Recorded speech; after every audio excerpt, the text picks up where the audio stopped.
maka kamu benar. Memang betul sembuh. Sembuh itu kan pulih, recover. Nah, kata pulih dan recover itu artinya sama, utuh, benar, komplit. Nah, karena itu sembuh, lalu kedua kata benar, kita nggak pernah nyambung bahwa itu sama. Kalau dosa kita kepada Tuhan, kita harus ngaku kepada Tuhan. Tapi kalau dosa kita kepada sesama kita harus ngaku kepada sesama kita. Ini yang gereja nggak pernah ajarkan, saudara. Kenapa harus jujur terbuka? Saya beri ilustrasi lebih jauh. Alkitab kita dan Tuhan kita adalah satu-satunya buku dan satu-satunya Tuhan yang jelas mengatakan bahwa kita ini rumahnya. Betul? Rumahnya, betul tidak? Tidak tahukah kamu bahwa tubuhmu adalah rumah Tuhan, bait Roh Kudus? Mari kita lihat. Rumah itu, contohnya tempat ini, ada banyak jendela. Kalau sekarang ini tengah hari, terik panas, terik sekali. Lalu kita tutup semua jendela dengan korden hitam, tirai warna hitam, gelap. Satu lapis saja, nggak bilang dua. Walaupun di luar sana terang benderang, di dalam kayak apa?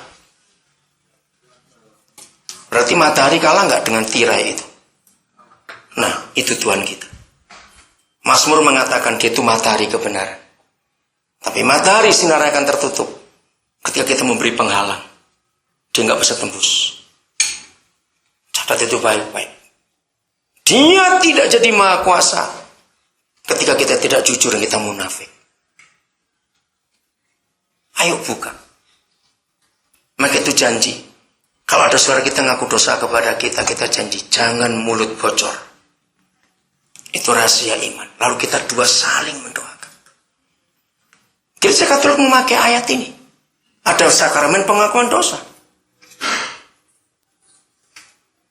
Saudara, kalau kita nggak terbuka, kita celaka. Nah, pertanyaan berikut. Apa yang terjadi sebuah rumah yang pintu jendelanya nggak pernah dibuka, bahkan ditutup rapat? Di dalam terjadi apa?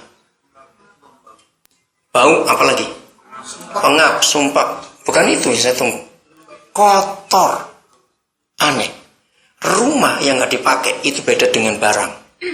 Barang nggak dipakai, yang lain sepatu, jam tangan, kamera, komputer, baju, paling cuma modelnya aja yang sudah kuno. Tapi barang itu nggak akan rusak karena nggak dipakai. Tapi rumah beda. Dia nggak dipakai, malah rusak. Aneh bukan? Rumah itu harus ada orang yang tinggal. Jadi kalau rumah itu tertutup, kotoran sembunyi semua di dalam. Yang kotor-kotor sembunyi ada di situ. Bagaimana cara membersihkan? Buka semua tirainya, buka jendelanya. Begitu cahaya matahari masuk, yang kotor itu lari semuanya. Ngerti arti Yakobus 5:16? Begitu kita terbuka, kita ngomong luar biasa. Boleh, kita akan benar. Di situ orang benar itu besar kuasanya. Jadi kalau dosa kita kepada Tuhan, harus ngomong kepada Tuhan. Kalau dosa kita kepada sesama kita, harus ngomong kepada manusia. Dosa kepada manusia nggak bisa minta ampun kepada Tuhan. Yohanes 20:23. The last Jesus akan nyata di ayat ini. Yohanes 20:23. Saudara sampai hari ini, maaf, belum pernah saya melihat ada buku. Kalau saya belum baca, saya minta maaf. Tapi yang saya pernah baca, belum pernah ada buku membahas tentang Yohanes 20:23 dan Yakobus 5:16. Inilah satu-satunya ayat di Alkitab yang menyatakan kuasa dan otoritas gereja yang terhebat itu. Yohanes 20:23, yaitu kuasa otoritas untuk apa? Mengampuni. Yang lengkap, mengampuni apa? Dosa orang. Ada yang psikolog di sini? Ada yang sekolah Fakultas Ilmu Jiwa? Oke, lihat. Tanya semua psikolog. Mengapa ada orang stres? Mengapa ada orang harus urusan dengan institusi jiwa? Tanya mereka, jawabannya adalah 80% penyebab orang urusan dengan kejiwaan itu karena guilty feeling, rasa bersalah yang gak selesai-selesai. Tanya mereka. Ternyata ayat ini kita gak pernah pakai. The last Jesus harus keliling kemana-mana untuk mengampuni dosa orang. Saudara, satu-satunya peristiwa yang membuat ahli Taurat, imam-imam, orang Farisi marah kepada Yesus, Kalau Yesus buat apa? Nah, mengampuni dosa orang. Waktu saya belajar itu saya tanya gini, Tuhan, kenapa sih Tuhan kok senang cari gara-gara? Kan Tuhan Yesus tahu, tiap kali Tuhan mengampuni orang, dosa orang. Beda loh saudara, mengampuni orang berdosa dengan mengampuni dosa orang itu beda. Mengapa tiap kali Tuhan mengampuni ada mereka dan itu ribut?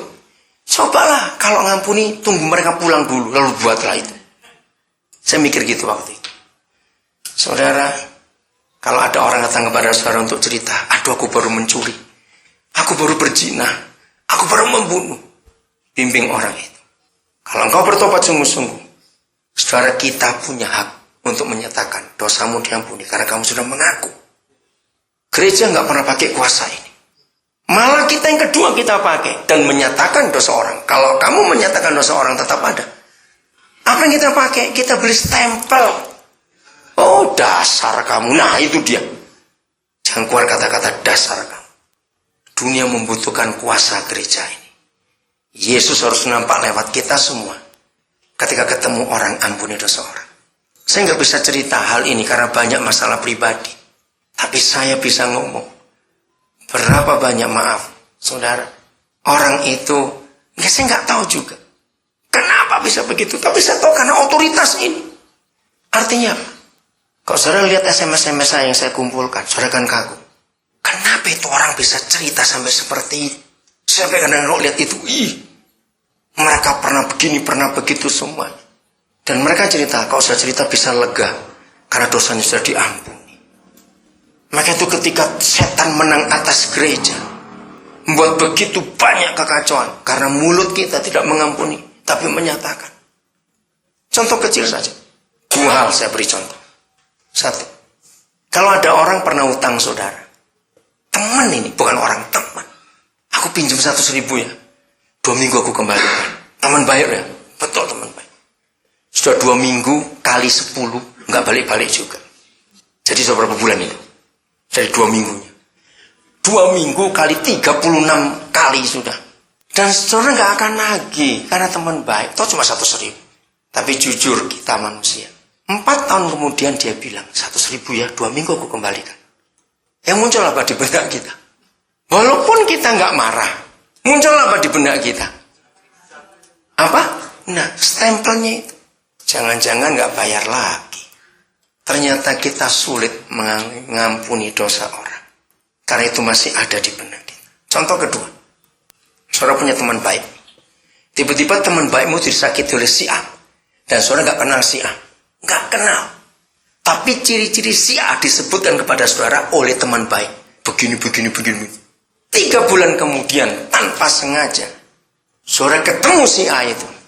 Jujur, sekristen-kristennya kita, muncul apa ketika lihat si A 3 bulan kemudian? Apa yuk? Gitu ya. Ini bajingannya ya. Oh.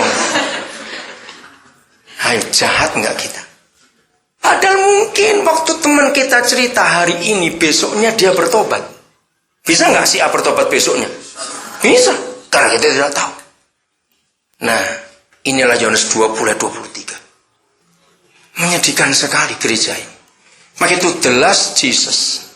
Jangan diartikan hal rohani. Katakan amin. Bawa ke fakta hidup sehari-hari.